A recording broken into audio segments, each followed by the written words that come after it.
Hi, welcome to three roses kitchen. இன்றைக்கி நம்ம என்ன செய்ய போகிறோம்னு பார்த்தீங்கன்னா ரொம்பவே ஒரு சூப்பரான எல்லாருக்கும் பிடிச்ச ஒரு ஸ்நாக்ஸ் ரெசிபி தாங்க செய்ய போகிறோம். என்ன செய்கிறதுன்னு பார்த்தீங்கன்னா எக் பப்ஸ் தாங்க செய்ய போகிறோம். எப்படி செய்கிறதுன்னு வாங்க வீடியோக்குள்ளே போய் பார்க்கலாம். பப்ஸ் செய்கிறதுக்கு நான் ஒரு மிக்சிங் பவுல் எடுத்து வச்சுருக்கேங்க. அதில் வந்து பார்த்திங்கன்னா 1 கப்பு மைதா வந்து சேர்த்துக்கலாம். சேர்த்துட்டு இப்போ இதுக்கு தேவையான அளவு உப்பு வந்து சேர்த்துக்கலாங்க. உப்பு சேர்த்துட்டு நம்ம மிக்ஸ் பண்ணி விட்டுக்கலாம். மிக்ஸ் பண்ணதுக்கப்புறமா இதுக்கு தேவையான அளவு தண்ணி கொஞ்சம் கொஞ்சமாக சேர்த்து நம்ம மாவு வந்து பிசைஞ்சு எடுத்துக்கலாங்க. மாவு பிசைஞ்சதுக்கப்புறமா ஃபைனலாக மாவு வந்து காயாமல் இருக்கிறதுக்காக 1 டேபிள் ஸ்பூன் அளவுக்கு ஆயில் சேர்த்துட்டு இந்த மாதிரி நல்லா பிசைஞ்சு எடுத்துக்கலாம். பிசைஞ்சதுக்கப்புறமா ஒரு தட்டு போட்டு இதை நம்ம மூடி வச்சுக்கலாங்க. இது பார்த்திங்கன்னா ஒரு 1/2 அன் ஹவர் ஊறட்டும். அதுக்குள்ளே நம்ம 3 முட்டை வந்து எடுத்துருக்கேன். அதை வந்து வேக வச்சு எடுத்துக்கலாம். வேக வச்சுட்டு எடுத்துட்டு இது மேலே இருக்கிற இந்த ஓட்டையெல்லாம் உரிச்சிட்டு இந்த மாதிரி ஒரு எக்கை வந்து 2ஆக கட் பண்ணி எடுத்துக்கலாங்க. இப்போ எக்கெல்லாம் கட் பண்ணதுக்கப்புறமா நம்ம ஸ்டஃபிங் வந்து ரெடி பண்ணிக்கலாம். அதுக்கு ஒரு வானல் வச்சுட்டு வானல் சூடானதும் எண்ணெய் ஊற்றிக்கோங்க. எண்ணெய் சூடானதும் சோம்பு சேர்த்துக்கலாங்க. சோம்பு பொரிஞ்சதும் 2 பெரிய சைஸ் வெங்காயம் வந்து சேர்த்துக்கோங்க. நான் 1 தான் சேர்த்துருந்தேன். கொஞ்சம் வந்து வெங்காயம் ஸ்டஃபிங் வந்து பத்தாமல் போயிடுச்சு, அதனால் 2 சேர்த்துக்கோங்க. சேர்த்துட்டு இப்போ இதுக்கு தேவையான அளவு உப்பு வந்து சேர்த்துக்கலாங்க. சேர்த்துட்டு இப்போது நம்ம இதை வந்து வதக்கிக்கலாம். வெங்காயம் வதங்கினதுக்கப்புறமா நம்ம மசாலா வந்து சேர்த்துக்கலாம். 1/4 டேபிள் ஸ்பூன் மஞ்சள் தூள், 1/2 டேபிள் ஸ்பூன் மிளகாத்தூள், 1/4 table spoon garam masala, 1/4 table spoon மல்லித்தூள் வந்து சேர்த்துக்கோங்க. சேர்த்துட்டு இதோட பச்சை வாசனை போகிற அளவுக்கு வதக்கிக்கலாங்க. உங்களுக்கு வேணும்னா இது கூடவே 1/2 டேபிள் ஸ்பூன் இஞ்சி பூண்டு பேஸ்ட் வந்து சேர்த்து வதக்கிக்கலாங்க. இதெல்லாம் வதக்கினதுக்கப்புறமா நம்ம கட் பண்ணி வச்சுருக்கிற எக்கை வந்து சேர்த்துக்கலாம். சேர்த்துட்டு இதையும் மிக்ஸ் பண்ணி விட்டுக்கலாம். மிக்ஸ் பண்ணதுக்கப்புறமா அடுப்பை வந்து ஆஃப் பண்ணிவிடுங்க. நம்ம இப்படி மிக்ஸ் பண்ணும்போது இந்த மசாலாலாம் முட்டையில் நல்லா அப்சர்வ் ஆகும். அதனால தான் இப்போ வந்து 1/2 அன் ஹவர் ஆகிடுச்சுங்க. மைதாவும் நல்லா ஊறி வந்துருச்சு. இப்போ நமக்கு தேவையான அளவு மைதா வந்து எடுத்துக்கலாம்.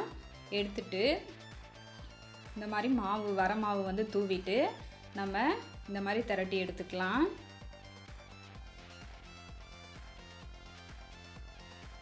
இந்த மாதிரி நல்லா மெலிசாக திரட்டி எடுத்துக்கோங்க. திரட்டினதுக்கப்புறமா மேலே வந்து வர மாவு தூவிக்கலாம். தூவிட்டு இப்போ இதை வந்து இப்படி 2ஆக மடித்து விட்டுக்கலாம். மடித்ததுக்கப்புறமா இதுக்கு மேலேயும் மாவு வந்து தூவிக்கலாங்க. தூவிட்டு இதையும் நம்ம திரட்டிக்கலாம். 2ஆக திரட்டினதை இப்போது ஆப்போசிட் பக்கம் திரும்பவும் மடிச்சுக்க போகிறோம். அதுவும் இந்த மாதிரி வரமாவு தூவிட்டு இப்படி மடிச்சுக்கோங்க. திரும்பவும் வரமாவு தூவிட்டு இதை வந்து தேய்ச்சி விட்டுக்கலாம். இந்த மாதிரி செய்கிறதுனால நமக்கு நல்ல லேயராக பப்ஸ் வந்து கிடைக்குங்க. ஒன்றோட ஒன்று வந்து ஒட்டாது இந்த மாதிரி மாவு தூவுறதுனால. இப்போது நம்ம ஸ்கொயர் ஷேப்புக்கு அழகாக கட் பண்ணி மாவு எடுத்துக்கலாம்.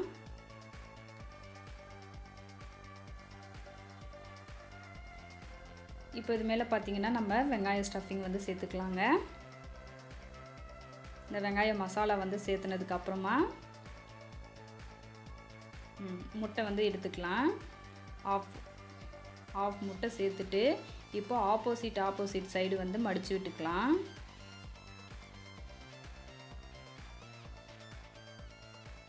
பாருங்கள், இந்த மாதிரி வந்து மடிச்சுக்கோங்க. மடித்ததுக்கு அப்புறமா இந்த கார்னர் பக்கம் இருக்கிறத வந்து நம்ம க்ளோஸ் பண்ணிக்கலாங்க. அப்போ தான் உள்ளே இருக்கிற மசாலா வந்து வெளியில் வராது. அதுக்காக மைதாவை வந்து கரைச்சி எடுத்துக்கோங்க. கரைச்சிட்டு அந்த கரைசலை வந்து இது மேலே வந்து அப்ளை பண்ணிட்டு இந்த மாதிரி க்ளோஸ் பண்ணிக்கோங்க. அவ்வளோதான், நம்மளோட சூப்பரான பப்ஸ் வந்து இந்த மாதிரி தாங்க ரெடி பண்ணணும். இப்போ இதே மாதிரி மீதி இருக்கிற பப்ஸையும் ரெடி பண்ணிக்கலாம். ரெடி பண்ணதுக்கப்புறமா ஒரு எக்கு வந்து நான் மிக்ஸ் பண்ணி வச்சுருக்கேன், உடச்சி ஊற்றி. இப்போ அதை வந்து மேலே வந்து ப்ரஷ் பண்ணிக்கலாங்க. இந்த மாதிரி ப்ரஷ் பண்ணும்போது நமக்கு மேலே வந்து நல்லா ப்ரௌன் கலரில் சூப்பராக எக்கு கிடைக்கும். அதனால தான் எண்ணெய் வந்து சூடாக இருக்குது. இப்போ வந்து எல்லா பப்ஸையும் சேர்த்துட்டு பப்ஸு சேர்த்துனதுக்கப்புறமா முக்கியமாக அடுப்பை வந்து சிம்மில் வச்சுக்கோங்க. சிம்மில் வச்சுட்டு நல்லா ஒரு பக்கம் வெந்து வந்ததுக்கப்புறமா நம்ம வந்து திருப்பி விட்டுக்கலாங்க. அது வந்து பார்த்திங்கன்னா வெந்ததுக்கப்புறமா சைடில் வந்து நல்லா ப்ரௌன் கலரில் தெரியும். அப்போ வந்து நம்ம இன்னொரு பக்கம் திருப்பி போட்டுக்கலாம். இப்போ இதோட சைடில் எல்லாம் தெரியுது பாருங்கள், இந்த மாதிரி தெரிய வரும். இந்த மாதிரி திருப்பி போட்டுட்டு 2 பக்கமும் நல்லா வேக வச்சு எடுத்தோம்னா நம்மளோட சூப்பரான சுவையான எக் பப்ஸ் வந்து ரெடி ஆகிடுங்க. நமக்கு பேக்கரியில் கிடைக்கக்கூடிய அதே டேஸ்ட்டில் அதே கிறிஸ்பியாக ரொம்ப டேஸ்டான எக் பப்ஸ் வந்து ரெடி ஆகிடுச்சு. இப்போ இதை வந்து எடுத்துக்கலாம். நம்ம பார்த்திங்கன்னா எந்த அளவுக்கு நல்லா வெந்து சூப்பராக வந்திருக்குன்னு பாருங்கள்.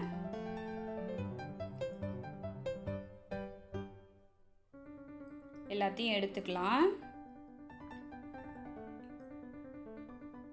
ரொம்ப டேஸ்ட்டாக இருக்குங்க. கண்டிப்பாக ட்ரை பண்ணி பாருங்கள், அவ்வளோ அருமையாக இருக்கும். நம்மளோட சூப்பரான எக் பப்ஸ் வந்து ரெடி ஆகிடுச்சு பாருங்கள். நல்லா ஆறுனதுக்கு அப்புறமா நம்ம இதை வந்து பீஸ் போட்டுக்கலாம். பாருங்கள், இந்த மாதிரி கட் பண்ணி காட்டுறேன் எந்தளவுக்கு உள்ளெல்லாம் நல்லா வெந்து வந்திருக்குன்னு பாருங்கள். உள்ளெல்லாம் நல்லாவே வெந்து நல்லா லேயராக வந்திருக்கு பாருங்கள். டேஸ்ட்டும் நமக்கு கடைகளில் கிடைக்கக்கூடிய அதே பப்ஸ் அளவுக்கு இருந்ததுங்க. கண்டிப்பாக நீங்களும் ட்ரை பண்ணி பார்த்துட்டு உங்களோட கமெண்ட்டை சொல்லுங்கள். மறக்காமல் சப்ஸ்கிரைப் பண்ணிவிட்டு லைக் பண்ணுங்கள். தேங்க்ஸ் ஃபார் வாட்சிங்.